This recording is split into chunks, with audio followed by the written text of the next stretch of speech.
আজকের গল্প শুরু করবার আগে সবার জন্য একটা বিশেষ বিজ্ঞপ্তি। প্লিজ কেউ স্কিপ করবেন না। ইউটিউব অকারণে বেশ কিছু বাংলা অডিও স্টোরি চ্যানেলের মনিটাইজেশন অফ করা শুরু করেছে। আমাদের ইউটিউব চ্যানেল এখনও অক্ষত থাকলেও জানি না আর কতদিন তা অটুট থাকবে। আমাদের উপস্থাপনা ও গল্প যদি সামান্যও ভালো লেগে থাকে তাহলে আমাদের স্পটিফাই চ্যানেলটা ফলো করে আমাদের পাশে থাকার অনুরোধ রইল। সেখানেও নিয়মিত গল্প আসবে। চ্যানেলের লিংক রইল কমেন্টে ও ডেসক্রিপশন বক্সে। নমস্কার, আমি রণদীপ আর তোমরা শুনছো থ্রিলার ল্যান্ড। আমরা আবার হাজির হয়েছি একটা নতুন গল্প নিয়ে।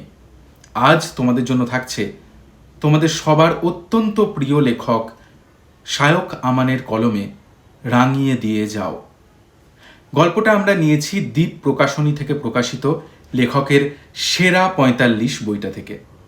গল্প শুরু করার আগে জানিয়ে রাখি, চ্যানেলটা এখনও সাবস্ক্রাইব না করে থাকলে প্লিজ করে নাও, আর তার সঙ্গে বেল আইকনটা প্লিজ অল করে দিও যাতে আমাদের গল্পের সমস্ত নোটিফিকেশন সবার আগে তোমাদের কাছে পৌঁছে যায়। তাহলে আর দেরি না করে শুরু করা যাক আজকের গল্প শায়ক আমানের কলমে রাঙিয়ে দিয়ে যাও। দেখো, আমার কিন্তু আর এসব ভালো লাগছে না। হ্যাঁ, না লাগাটাই তো স্বাভাবিক। আমার ব্যাপার কি না? আশ্চর্য, সবকিছু আমার বাঁকা করে নাও কেন বলো তো? নিজের মনটাকে না আগে সোজা করো, তারপর নিজেই সমস্ত কিছু সোজা দেখতে পাবে। থামো তো, ফালতু মেয়েদের মতন ঝগড়া করো না। হ্যাঁ, মেয়েদের মতো ঝগড়া করো না। অক্সিমরন। অদিতি কিছু একটা ঝাঁঝালো উত্তর দিতে যাচ্ছিল। হঠাৎ কি যেন একটা চোখে পড়ায় সে দাঁড়িয়ে গেল। জলার এক পাশ দিয়ে হেঁটে বাড়ি ফিরছিল দুজনে। এতক্ষণে চারিদিক সন্ধ্যার অন্ধকার আর আধখানা চাঁদের জ্যোৎস্নায় আলো ছায়া হয়ে আছে। বিকেলের দিকে এক পশলা বৃষ্টি হয়ে গেছে। একটা ঠান্ডা হাওয়া বয়ে যাচ্ছে থেকে থেকে। অদিতি থেমে যেতে তার দিকে একবার তাকালো মৃন্ময়। ঝাঁঝালো উত্তরটা না পেয়ে বেশ অবাক হয়েছে সে। অদিতির চোখ কিন্তু জলার অন্ধকারে থমকে আছে। দৃষ্টি অনুসরণ করে সেদিকে তাকিয়ে মৃন্ময়ও অবাক হল। ঘাস আর ঝোপঝাড়ের ঘন অন্ধকারের মধ্যে একটা উজ্জ্বল আলো জ্বলছে। আশেপাশে অন্য আলো নেই, অর্থাৎ জলের ওপর কোনো কিছুর রিফ্লেকশন নয়। সবথেকে বড় কথা, আলোটা পুরোপুরি সাদা নয়, হালকা লাল আর সোনালি রং মিশে আছে তাতে। কি বলো তো ওটা? মৃন্ময়ের মনটা কৌতূহলী হয়ে উঠেছে। চারপাশে তেমন বাড়িঘর নেই, এদিকটায় বেশি লোকজন যাওয়া আসাও করে না। ফাঁকা জমির মাঝখানে এমন একটা অদ্ভুত আলো ফেলে রেখে যাবে কে? দেখে তো বাল্ব জাতীয় কিছু মনে হচ্ছে। এসো তো দেখি একবার। এত হাগরে অবস্থা হয়েছে তোমার, রাস্তা থেকে বাল্ব করাচ্ছ? ওহ, কুড়িয়ে নেব বলেছি, একবার দেখে আসবো বললাম। অদিতি আর আপত্তি করে না। তার নিজেরও বেশ কৌতূহল হচ্ছে। যদি বাল্ব জাতীয় কিছু হয়ও, সেটা জ্বলছেই বা কিভাবে? সাবধানে ভিজে ঘাসের ওপর পা ফেলে সেদিকে এগিয়ে যায় মৃন্ময়। খানিক দূর গিয়েও সে থমকে দাঁড়িয়ে পড়ে। কি হলো? বাল্ব নয়, একটা বাক্স। বাক্স? কিরম বাক্স? মনে তো হয় কাচের, ভিতরে কিছু একটা আছে, আর সেখান থেকেই আলোটা আসছে। কাদা জলের ওপর আরও দু এক পা হেঁটে সেটার দিকে এগিয়ে যায় মৃন্ময়। তারপর নিচু হয়ে তুলে নেয় জিনিসটা। সেটা ভালো করে দেখতে দেখতে আবার দ্রুত পা চালিয়ে রাস্তায় ফিরে আসে।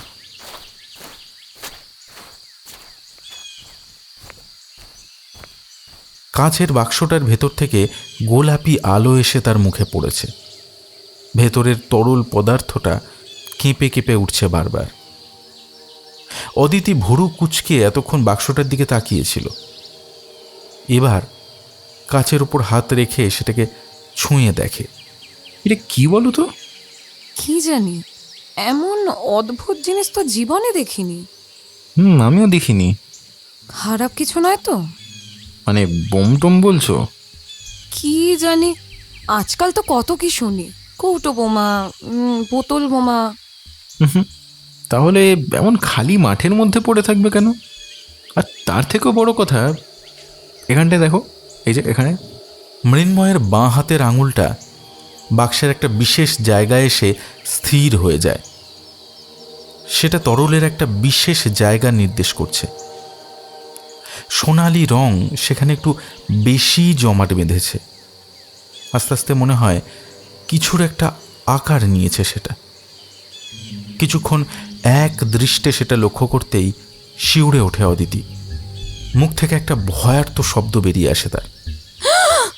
চোখ, দুটো জীবন্ত সোনালি চোখ ধীরে ধীরে ফুটে উঠছে সেখানে।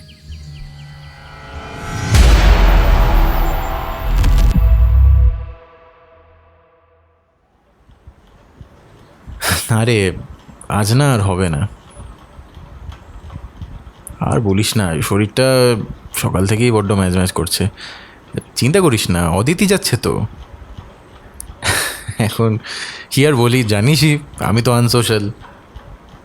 একদম একদম, তোর একদিন সময় করে চলে আয় না, আড্ডা হবে বেশ। হ্যাঁ সেই হ্যাঁ কি, ঠিক আছে চ, রাখলাম। ফোনটা রেখে আবার চেয়ারে ফিরে এলো মৃন্ময়।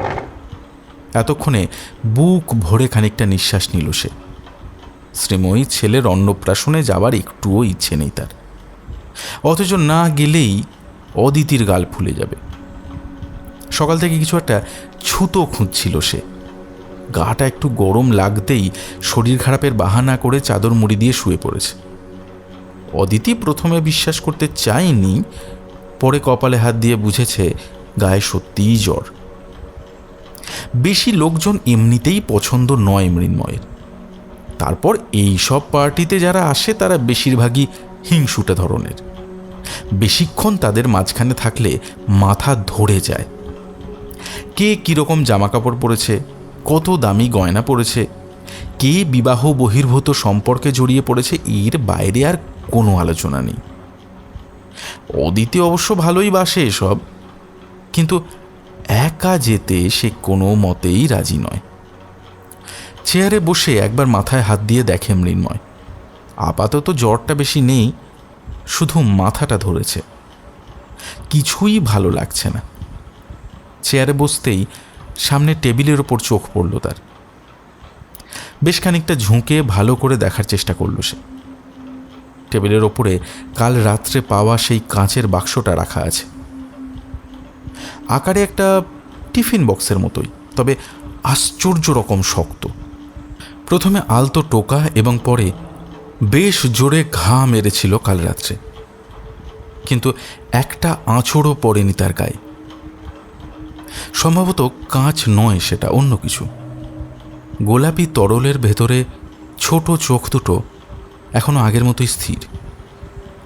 তাতে মনি আছে কিনা বোঝা যাচ্ছে না। বেশ কিছুক্ষণ সেদিকে তাকিয়ে থাকে মৃন্ময়, যেন কিছু একটা মনে পড়ে তার। পরক্ষণেই তার ভুরু দুটো কুঁচকে যায়। মাথা তুলে 2-3 মিনিট কি যেন একটা ভেবে নিয়ে আবার সেদিকে তাকিয়ে থাকে। অদিতি ঘরে ঢুকল। বাহ, যাবার টাইম পেরিয়ে যেতেই জ্বর সেরে গেছে দেখছি। এখন একটু কম আছে। তবে শুয়ে থাকো, চেয়ারে বসে গবেষণাটা না হয় আমি বেরিয়ে গেলে করো অন্তত। আমি ভাবলাম বেরিয়ে গেছো। মৃন্ময় একইভাবে ভুরু কুঁচকে সেদিকে তাকিয়ে থাকে। অত মন দিয়ে কি দেখছো বলো তো? কি যে দেখবো সেটাই বুঝতে পারছি না। মানে ধরো এর ভিতরে যেটা আছে সেটা কাল রাতের থেকে একটু বেশি ঘন হয়েছে মনে হচ্ছে। রংটা একটু গাঢ় হয়েছে দেখছি। আর এই জায়গাটার দিকে তাকাও, দেখতে পাচ্ছ একটা সরু সরু দাগ, অদ্ভুত। আমার তো খেলনা মনে হচ্ছে। গাড়ি করে কেউ নিয়ে যাচ্ছিল, মাঠের কাছে পড়ে গেছে। তাও হতে পারে। এটা নিয়ে তুমি এত ঘাবড়াচ্ছ কেন বলো তো? আমার খালি মনে হচ্ছে ওই চোখ দুটো আমি কোথাও একটা দেখেছি, জানো তো, ঠিক প্লেস করতে পারছি না। ডিডিএল যেতে এটা শাহরুখ খান বলেছিল কাজলকে, আর তুমি বললে একটা বিদ ঘুটে কেমিক্যালকে। ভারী অদ্ভুত বাবা তুমি। মৃন্ময় কথাটায় কান দেয় না। টেবিলের ওপর একটা কনুই রেখে মাথাটা রাখে হাতের ওপর। অদিতি দরজা দিয়ে বেরোতে বেরোতে বলে, আচ্ছা দুপুরে কিন্তু ঘুমিয়ে নিও, আর ওষুধ রেখে গেছে খেতে ভুলো না। অদিতি বেরিয়ে যেতে চেয়ার ছেড়ে উঠে পড়ে মৃন্ময়। তারপর ধীরে ধীরে এগিয়ে যায় বুক শেলফটার দিকে। দেওয়ালের প্রায় আধখানা জুড়ে বুক শেলফ, নানা রকম বইয়ে ঠাসা। কি যেন দেখে একটু থমকে দাঁড়ায় সে। রাশি রাশি বইয়ের মাঝে একটা ছোট্ট ফাঁক। মনে মনে কিছু ভেবে নিয়ে টেবিল থেকে মোবাইলটা তুলে নেয় সে। তারপর একটা নাম্বার ডায়াল করে।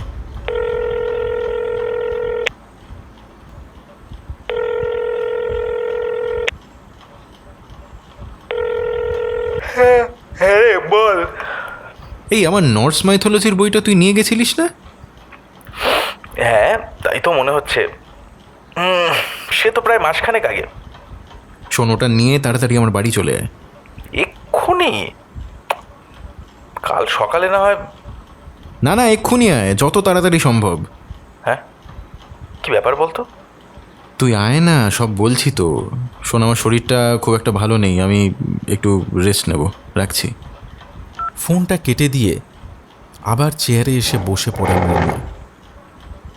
তার মাথায় এখন আগের থেকে বেশি ব্যথা শুরু হয়েছে। কোথা থেকে যেন গুনগুন করে একটা সুর ভেসে আসছে। কাচের বাক্সটার দিকে আবার তাকায় সে। সোনালি রং এখন আরও ছড়িয়ে পড়েছে তাতে। থেকে থেকে যেন কেঁপে উঠছে গোটা তরলটা। ধীরে ধীরে প্রাণের স্পন্দন ফুটে উঠছে তাতে।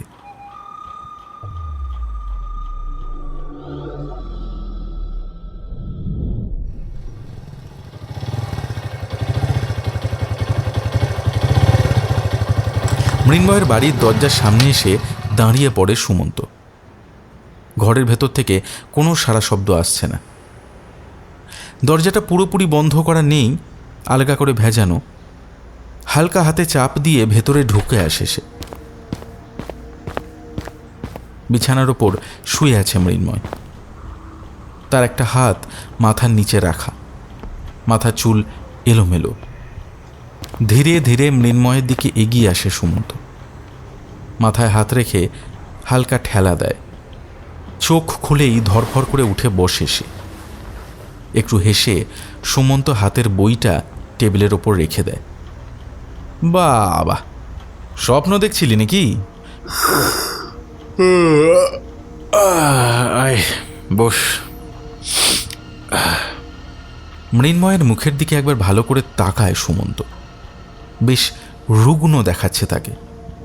সমস্ত মুখ জুড়ে নিষ্প্রভ লালচে ভাব, অথচ ক্লান্ত চোখের মাঝে যেন একটা ঝিলিক খেলে যাচ্ছে বারবার।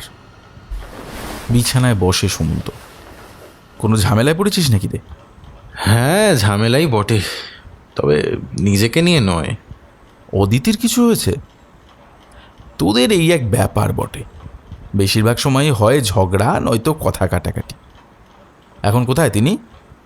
হ্যাঁ, কোথায় যেন একটা গেল। ও ওই পার্টি না কি একটা রয়েছে।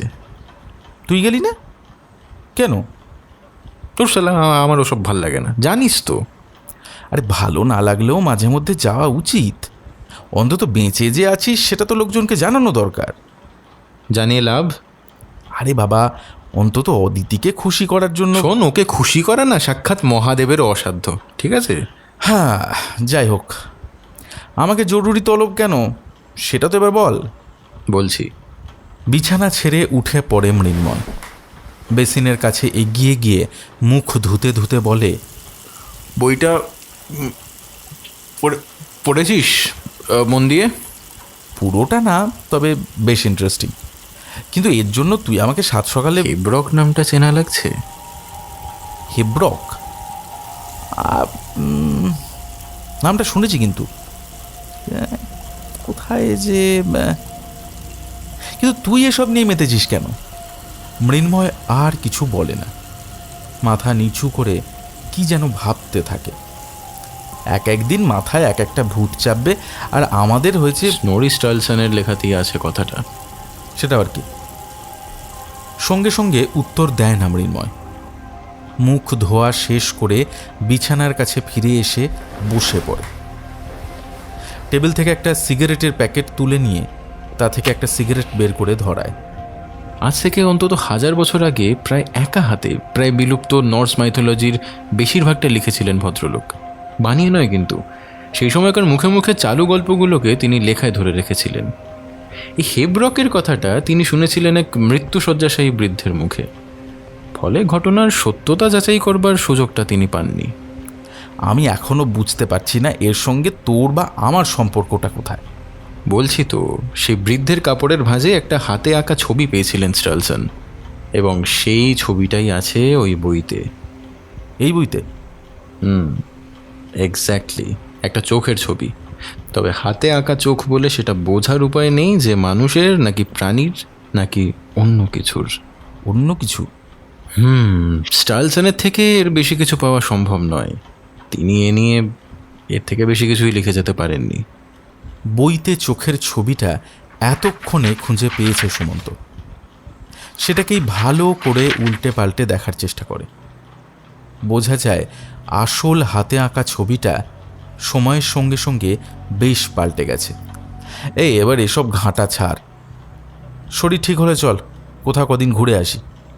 হ্যাঁ, সেই ভালো। খেন্না ধরে গেল সালা। বাহ, এর মধ্যে সন্ন্যাসী ব্যাপার কি বলতো? তোর বলিস না তো, ওকে আর সহ্য হয় না আমার।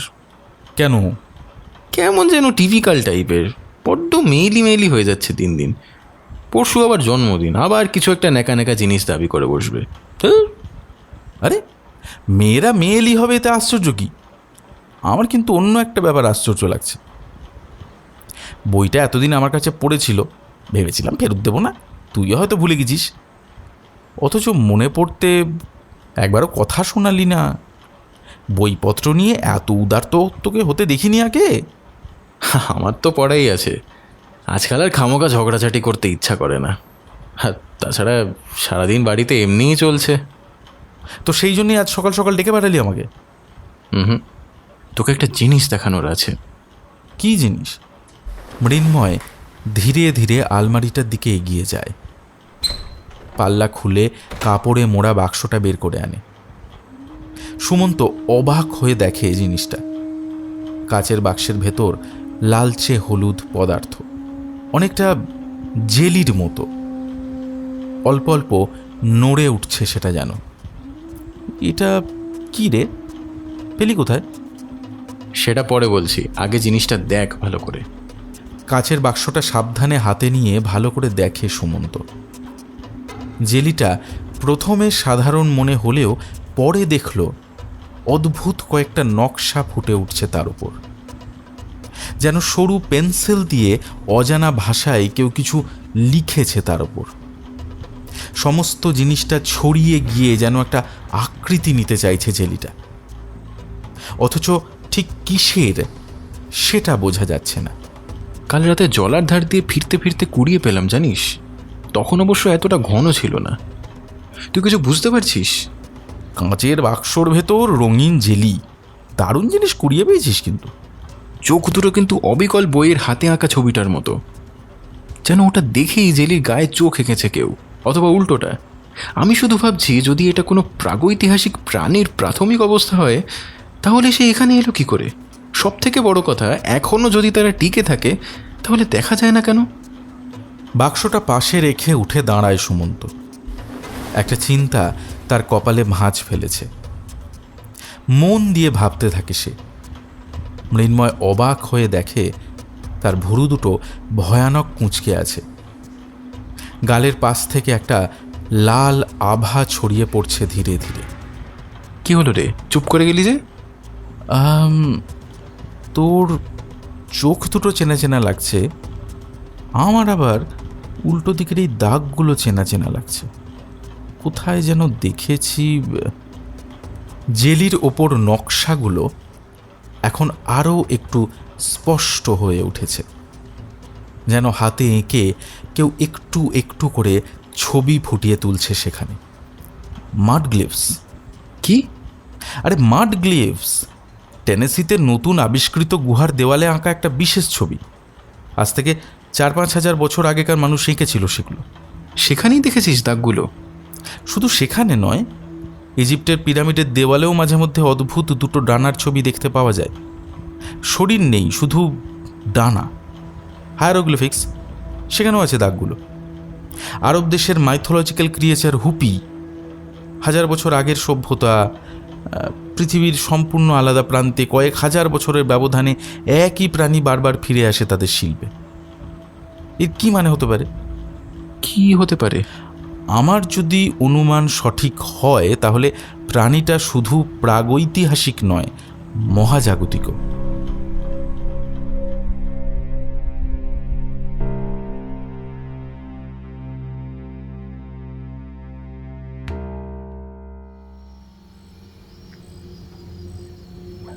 বাড়ি ঢুকতে আজ বেশ রাত হয়েছে অদিতির। দেরি হবে জানাতে বেশ কয়েকবার ফোনও করেছিল মৃন্ময়ের মোবাইলে, কিন্তু ফোন বেজে বেজে কেটে গেছে বারবার। চিন্তা হচ্ছিল তার, জ্বরটা বাড়েনি তো। দরজা ঠেলে ভেতরে ঢুকে আসে সে, এবং ঢুকেই চমকে যায়। লম্বাটে চেহারার একটা লোক কি যেন একটা বগল দাবা করে বেরিয়ে যাচ্ছে ঘর থেকে। অদিতি চিৎকার করতে গিয়েও থেমে যায়। লোকটাকে চেনে সে, সুমন্ত। হাত বাড়িয়ে ঘরের আলো জ্বালে সে। তুমি এখানে হঠাৎ? মৃন্ময় কই? কি যেন ভেবে একটু থতমত খেয়ে যায় সুমন্ত। অদিতি এখন ঘরে ঢুকে পড়বে এ কথা সে আগে ভাবেনি। হাতের কাপড়ে মোড়া জিনিসটাকে আর একটু শক্ত করে ধরে সে। আসলে ও একটু পরে ফিরবে, আমাকে একটা জিনিস নিয়ে যেতে বলল। কি জিনিস? ও নিজে আসেনি কেন? ও আসলে একটা কাজে আটকে গেছে। এতক্ষণে অদিতি বুঝতে পারে কিছু একটা গন্ডগোল হয়েছে। সারা দিনের ক্লান্তি আর ঘরে ঢুকেই সুমন্তকে বেরোতে দেখে এতক্ষণে তার রাগ চরমে উঠেছে। এগিয়ে গিয়ে কিছু একটা বলতে যায় সে, কিন্তু পারে না। অবাক হয়ে যায় অদিতি। কথাটা যেন গলার কাছে এসে আটকে যাচ্ছে। একটু একটু করে কমে আসছে রাগটা। সাধারণত এমনটা হয় না। একবার রাগ হলে আর সহজে কমে না তার। গুনগুন করে একটা আওয়াজ আসছে কানে। আচ্ছা, ওকে বলো আমার ফোনটা ধরতে। আচমকা অদিতির মুখের রং পাল্টে যাওয়াতে খানিকটা অবাকই হয়েছিল সুমন্ত। এবার সে আস্তে আস্তে কাপড়ে মোড়া বাক্সটা এগিয়ে দেয় তার দিকে। এটাই নিয়ে যেতে এসেছিলাম। কাপড়টা খোলে না অদিতি। জিনিসটা হাতে না নিয়েও সে বুঝতে পারে ভেতরে কি আছে। কোথায় আছে ও? বড় ব্রিজের মাথায়। ওখান থেকে ছুঁড়ে ফেলে দেবে ওটা। জলে পড়লে অনেক দূর বয়ে যাবে। ছুঁড়ে ফেলবে? কিন্তু কেন? সে কথা বলার সময় নেই এখন। এসো এসো, তাড়াতাড়ি এসো।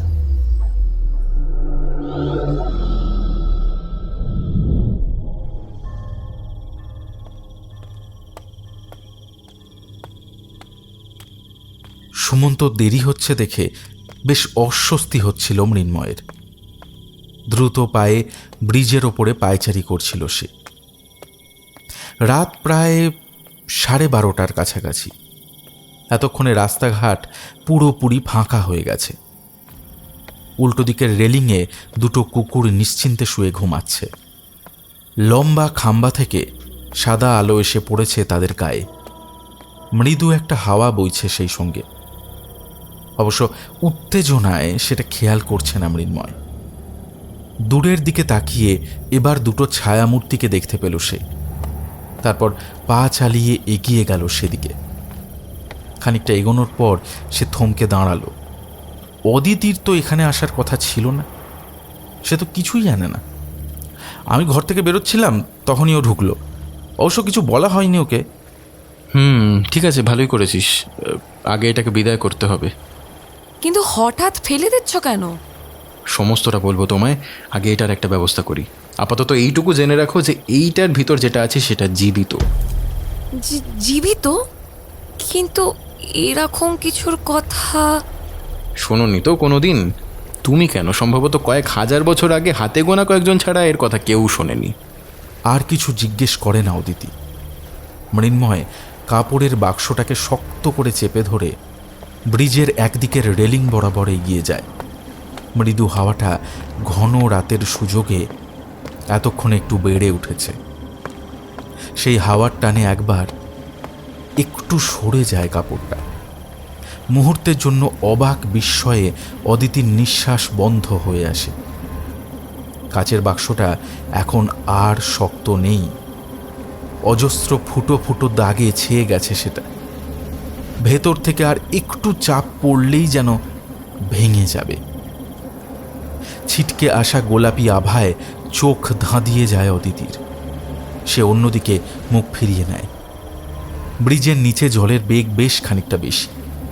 সেদিকে লক্ষ্য করে কাপড় শুদ্ধ বাক্সটা ছুঁড়ে ফেলে মৃন্ময়। হাওয়াতে ছিটকে যেতেই কাপড়টা উড়ে যায় দূরে।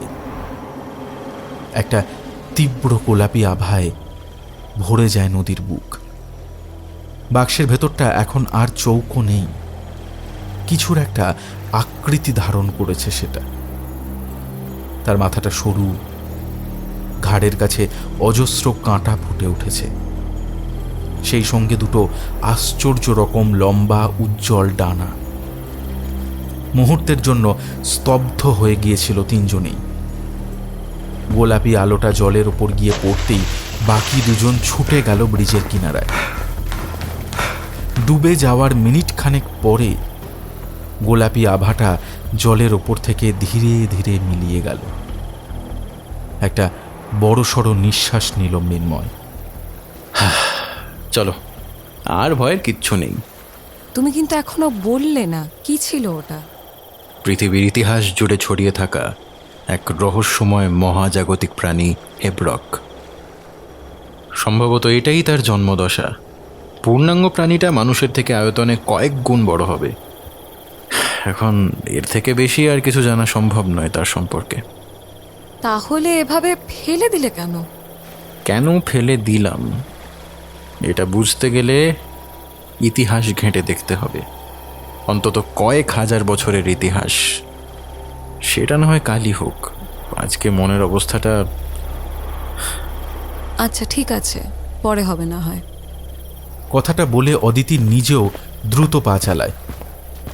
একটু আগের সবুজ গোলাপি আভাটা এখনো চোখে লেগে আছে তার। নিচ থেকে ভেসে আসছে দ্রুতগামী জলের শব্দ। একটু একটু দুলে উঠছে ব্রিজটা। একটা চেনা শব্দ কানে আসে অদিতির। ভালো করে কান পাতে সে। না, বেড়ে ওঠা হাওয়ার শনশন শব্দ মাত্র। একটু ডান দিকে সরে এসে মৃন্ময়ের হাতটা চেপে ধরে সে।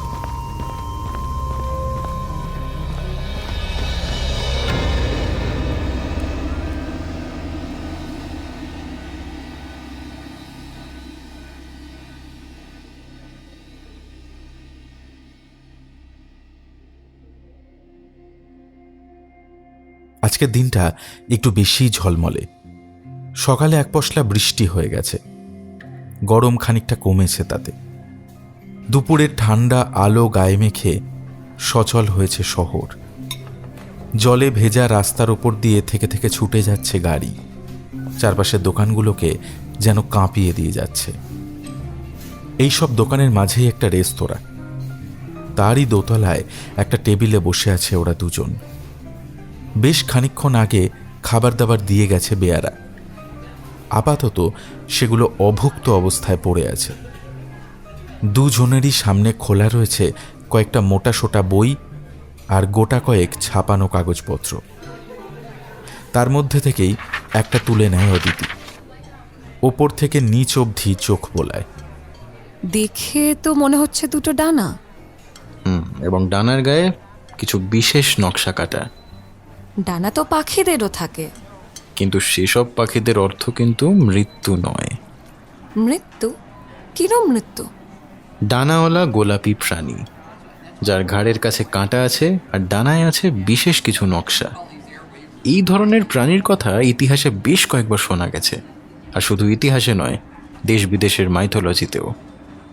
আগে ইতিহাসের কথায় আসি। এখন যেখানে সিরিয়া আর লেবাননের বর্ডার, আজ থেকে প্রায় ৩,৫০০ বছর আগে একটা ভয়ানক যুদ্ধ হয়েছিল সেখানে, কাদেসের যুদ্ধ। একদিকে ফারাও রামেসিস II, আরেকদিকে হিতিত সাম্রাজ্যের মোয়াতাই। এই যুদ্ধের আঁচ এসে পড়েছিল দামাস্কাসের কাছাকাছি একটা ছোট গ্রামে। রামেসিসের সৈন্যরা খবর পেয়েছিল এই গ্রামেই নাকি মোয়াতাইয়ের যাবতীয় অস্ত্রশস্ত্র লুকোনো আছে। দলবল নিয়ে তারা গ্রামে আক্রমণ করে। গ্রামে পৌঁছে তারা হতবাক হয়ে যায়। অস্ত্র সেখানে কিছুই নেই, গ্রামের মানুষদেরও যুদ্ধ করার তেমন একটা ইচ্ছে নেই। যুদ্ধরত সৈন্যরা অবাক হয়ে লক্ষ্য করে গ্রামের মাঝখান থেকে হালকা গোলাপি রঙের ডানাওয়ালা কোনো একটা প্রাণী আকাশের দিকে উড়ে যাচ্ছে। রামেসিসের বেশিরভাগ সৈন্যেরই তারপর আর খোঁজ পাওয়া যায়নি। যে কজন ফিরে আসে তাদের জবানবন্দিতেই লেখা হয় ঘটনাটা। বাবা, এ তো আশ্চর্য ব্যাপার। এর পরের ঘটনাটা প্রায় ১৫০০ বছর পরের, অর্থাৎ যীশু খ্রিস্টের জন্মের ৭৫ বছর আগে। এটা গ্রিক দার্শনিক প্লুতারকের জবানবন্দি, আর ঘটনার সাক্ষী প্রায় কয়েক হাজার রোমান সৈন্য। এখনকার টার্কির কাছাকাছি কোনো একটা জায়গায় তারা অদ্ভুত একটা দৃশ্য দেখে। আকাশ থেকে মেঘের বুক চিরে লালচে ও সোনালির মাঝামাঝি একটা রঙের ডানাওয়ালা বিশাল প্রাণী আচমকা নেমে আসে। তার ডানার উপর নির্দিষ্ট কিছু চিহ্নের কথাও জানা যায়। একটানা গুনগুন অদ্ভুত শব্দে ভরে ওঠে চারপাশ, আর মিনিট খানেক স্থায়ী হওয়ার পর আবার আকাশের বুকেই সেটা মিলিয়ে যায়। যথারীতি এবারও একটা বড় অংশের রোমান সৈন্য রাতারাতি গায়েব হয়ে যায়। কিন্তু একই প্রাণী ১৫০০ বছর পর কি করে ফিরে আসতে পারে? দুটো আলাদা সময়, দুটো আলাদা জগৎ, অথচ ঘটনা কিন্তু একটাই। এবং দুটো ঘটনাতেই একটা আশ্চর্য মিল। প্রাণীটা কিন্তু এসেছিল আকাশের দিক থেকে, মাটির উপর থেকে নয়। আর সৈন্যদের অদৃশ্য হয়ে যাওয়াও? সেটার অবশ্য একটা কারণ আমরা ঠিক করেছি। কি কারণ? ওটা বাড়িতে আনার পর থেকে অদ্ভুত একটা ঘটনা ঘটেছে আমার সঙ্গে। তোমার সঙ্গে হয়েছে কিনা জানি না। হ্যাঁ, মনে পড়েছে। খারাপ কিছু বলতে গিয়েও বলতে পারিনি, গলাতেই আটকে গেছে। এক্স্যাক্টলি, প্রাণীটা মানুষকে প্রভাবিত করতে পারে, অনুভূতি বুঝতে পারে সে। চামচ তুলে নিয়ে খানিকক্ষণ ঘুরিয়ে ফিরিয়ে দেখে অদিতি। তারপর টেবিলের ওপর পড়ে থাকা ছবিগুলোর দিকে তাকায়। এখনো তো আমি খারাপ কিছু দেখতে পাচ্ছি না। পাবে পাবে, ইতিহাস ছেড়ে পুরাণের দিকে এসো, তাহলেই পাবে। কথাটা বলে বইয়ের ফাঁক থেকে একটা ছবি বের করে আনে মৃন্ময়। সেটা অদিতির দিকে এগিয়ে দেয়। শোনো, যেহেতু হায়ারোগ্লিফিক্স ছিল ছবির ভাষা, তাই নির্দিষ্ট কোনো গ্রামার ছিল না তাতে। খাপছাড়া কিছু শব্দকে ছবি এঁকে বোঝানো হতো। একই শব্দের যেমন নানা রকম প্রতিশব্দ থাকে, তেমনি নানা রকম ছবিরও একই মানে হতে পারত। শোয়ানো মামি, মাথাবিহীন শরীর, অস্ত্র বাঁধা মানুষ, সমস্তই ছিল মৃত্যুর চিহ্ন। কিন্তু আশ্চর্যের কথা, এইসবের সঙ্গে এক বিশেষ ধরনের পাখির চিহ্ন দিয়েও তারা মৃত্যুকে বোঝাতো। শিয়াল মরা খায়, তাই শিয়াল মৃত্যুর চিহ্ন হতে পারে, কিন্তু পাখি কি করে হয়? কিছু বছর আগে মার্সা মাত্রু নামে ইজিপ্টের মরুভূমিতে একটা নতুন পিরামিড আবিষ্কৃত হয়েছে। তার দেওয়ালেও নতুন জাতির কিছু হায়ারোগ্লিফিক্স পাওয়া গেছে, বিশেষ কিছু চিহ্ন। কনটেক্সট থেকে ধারণা করা গেছে সেগুলো মৃত্যুর সংকেত। এই যে আমি ছাপিয়ে এনেছি, দেখো। কাগজটা দেখে স্তম্ভিত হয়ে যায় অদিতি। চিহ্নগুলো অবিকল এক। ছড়ানো ডানার ওপর সেই একই রকম দাগ কাটা। ভয়ে চোখ নামিয়ে নেয় সে। বুকের মাঝখানটা কেঁপে ওঠে আর একবার। আর উত্তর দিল না সে। আশেপাশের লোকজন আলোচনায় মশগুল। সেদিকে একবার দৃষ্টি বুলিয়ে নিল। চিহ্নগুলো দেখার পর থেকে কাল রাতের কথা মনে পড়ে যাচ্ছে। সেই আশ্চর্য স্বচ্ছ গোলাপি প্রাণীটার ডানা ছিল, অথচ সে একবারও ওড়ার চেষ্টা করেনি। সম্ভবত তখনও উড়তে শেখেনি সে। সামনের পড়ে থাকা কাগজগুলোর ওপর ডানার নকশাটা আঁকা রয়েছে, অনেকটা মশার কয়েলের মতো নকশাটা। সেই সঙ্গে সরু সরু ফুটকি লাইন দিয়ে জড়িয়ে রেখেছে রেখাগুলোকে। হেব্রক আর যাই হোক পৃথিবীর প্রাণী নয়। কয়েক শতাব্দী পর পর সে বিশেষ কোনো কারণে পৃথিবীতে আসে। আমরা যে কাচের বাক্সটা কুড়িয়ে পেয়েছিলাম সেটা হয়তো সদ্যোজাত। কিন্তু এমনও তো হতে পারে প্রাণীটা ক্ষতিকর নয়। হতে পারে, তবে ট্র্যাক রেকর্ড কিন্তু বলছে যে উল্টোটা হওয়ার সম্ভাবনাই বেশি। ঘণ্টাখানেক পরে সেখান থেকে উঠে পড়ে দুজনে। দুপুর গড়িয়ে ধীরে ধীরে বিকেল নামে। এর মধ্যে সুমন্ত একবার ফোন করে খবর নেয় সব ঠিকঠাক আছে কিনা। মৃন্ময় জানিয়ে দেয় যে আর কোনো সমস্যা হয়নি। ফিরতে ফিরতে রাত হয়ে গেছিল। জলার ধারটা দিয়ে হেঁটে আসতে আসতে আবার সেদিনের কথা মনে পড়ে যায় অদিতির। সেই জায়গাটার দিকে একবার চোখ বুলিয়ে নেয়। না, অন্ধকার ছাড়া আর কিছুই চোখে পড়ছে না। মৃন্ময় আর চোখে একবার ঘড়ির দিকে তাকায়। রাত প্রায় 11:45। বুঝলে, এখন মনে হচ্ছে প্রাণীটা থাকলেই ভালো হতো। কেন? না মানে তোমার ঝগড়াঝাঁটি একটু কমতো আর কি। আমি ঝগড়া করি? হাজারখানেক রোমান সৈন্য তার সামনে নস্যি, বিশ্বাস করো। তাহলে ফেলে দিলে কেন? রেখে দিতে পারতে। বাবা, তোমার তো দেখছি একেবারে খাঁচায় রেখে পোষার শখ ছিল। হ্যাঁ, তা নয়, তবে মানে প্রাণীটা যেহেতু গোলাপি তাই সেটা খারাপ হতে পারে না, তাই তো? তা নয়, তবে অন্য একটা কথা ভাবছি। কি কথা? আচ্ছা, আমরা মৃত্যুকে কি দিয়ে বোঝাই? মাথার খুলি আর তার নিচে দুটো হাড়। কিন্তু তার সাথে কঙ্কালের কি সম্পর্ক? সম্পর্ক কিছু নেই। কঙ্কাল জিনিসটা হরিফাইং, মৃত্যুটাও তাই। ফলে রূপক অর্থেই। কিন্তু মৃত্যু মানে ইজিপশিয়ানদের কাছে খারাপ কিছু ছিল না। তাদের কাছে এর মানে হলো নতুন জীবনের শুরু, একটা শান্তিপূর্ণ স্পিরিচুয়াল জীবনের শুরু। তাহলে এর চিহ্ন হিসাবে খারাপ কিছু ব্যবহার হবে কেন? চলতে চলতে আচমকাই থমকে দাঁড়িয়েছে মৃন্ময়। এই সহজ ব্যাপারটা সে এতক্ষণ ভেবে দেখেনি। মৃত্যু ছিল ইজিপশিয়ানসদের কাছে শান্তি, পার্থিব জীবন আর ঐশ্বরিক জীবনের মাঝের খেয়া। অদিতি আবার হাঁটতে শুরু করেছিল। মৃন্ময় কিছু একটা বলতে গিয়েও থেমে গেল। চারপাশে এতক্ষণের অন্ধকারটা একটু একটু করে ফিকে হয়ে আসছে। একটা হালকা লালচে সোনালি রঙে ভরে যাচ্ছে জলার ধারটা। সেই সঙ্গে একটা মিহি সুর ভেসে আসছে। এই সুরটা ওরা দুজনেই চেনে। শুধু আগের থেকে এখন আরেকটু বেশি স্পষ্ট সেটা। ডানা ঝাপটানোর আওয়াজে মাথার ওপর তাকায় সুমন্ত। তাদের মাথা থেকে ঠিক মিটার দুয়েক ওপরে যেন একটা নতুন নক্ষত্র জন্ম নিয়েছে। তার উজ্জ্বল রং নিয়ন আলোর মতো ছড়িয়ে পড়েছে চারিদিকে। স্ফটিকের মতো স্বচ্ছ শরীর তার। সোনালি চোখের মণিটা এক দৃষ্টে তাকিয়ে আছে অদিতির দিকে। একটু একটু করে নিচের দিকে নেমে আসছে যেন। কারোর মুখেই কথা ফোটে না। অদ্ভুত মায়াজালে যেন তাদের বন্দি করেছে প্রাণীটা। মৃন্ময়ের ডান হাতটা নিজে থেকেই উঠে আসে উপরে। ধীরে ধীরে ডানা ঝাপটাতে ঝাপটাতে আঙুলের ওপর দুটো পা রাখে পাখিটা। হে প্রক! অদ্বিতীয় সম্মোহিতের মতো তাকিয়ে থাকে পাখিটার দিকে। গোলাপি আভায় ঢেকে গেছে তার সমস্ত মুখ। ঠোঁটের কোণে এক টুকরো হাসি। বাঁ হাতটা পাখিটার পিঠে বুলিয়ে দিচ্ছিল মৃন্ময়।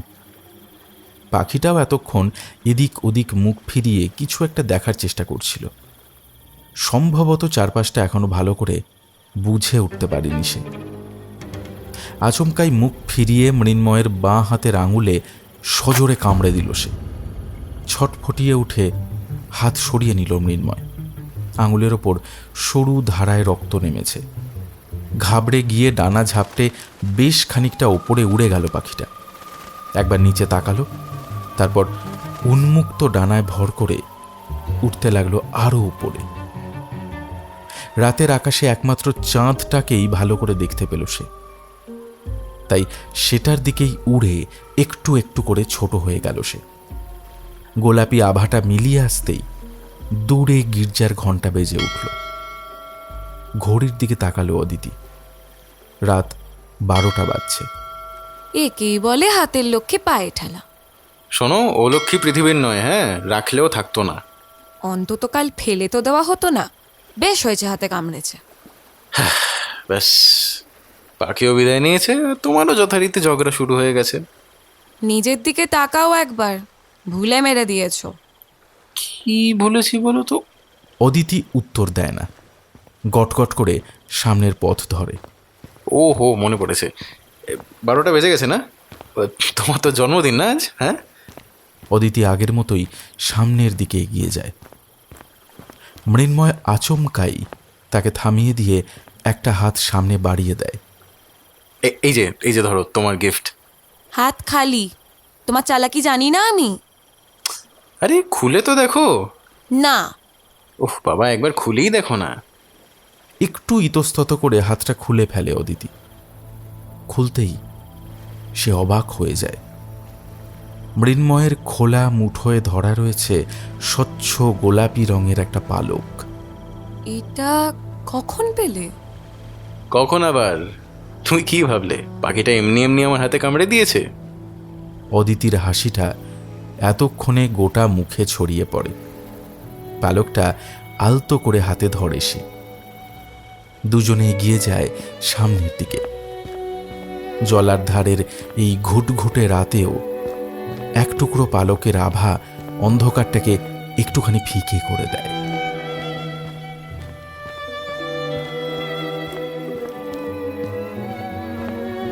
শুনছিলে রাঙিয়ে দিয়ে যাও, কাহিনী শায়ক আমান, গল্প পাঠে এবং সুমন্তর চরিত্রে আমি রণদীপ, মৃন্ময়ের চরিত্রে অনুভব, অদিতির চরিত্রে সর্বাণী, শব্দগ্রহণ এবং আবহ শুভজিৎ, নাট্যরূপ এবং নির্দেশনায় অনুভব। পোস্টার ডিজাইন করেছে সুজয় গুপ্ত। তাহলে কেমন লাগলো আমাদের আজকের গল্প জানিও কমেন্ট বক্সে। যদি ভালো লেগে থাকে তাহলে ভিডিওটা লাইক করে দিও আর সবার সঙ্গে শেয়ার করো। আর যদি আমাদের চ্যানেলটাকে এখনো সাবস্ক্রাইব না করে থাকো তাহলে প্লিজ করে নিও। আর আমাদের স্পটিফাইতেও ফলো করতে ভুলো না। তাহলে আজকের মতো এই পর্যন্তই। আবার আমাদের দেখা হচ্ছে আগামী গল্পে। টিম থ্রিলারল্যান্ডের তরফ থেকে সকলের জন্য রইল এক রাশ শুভেচ্ছা। সবাই ভালো থেকো, ভয়ে থেকো।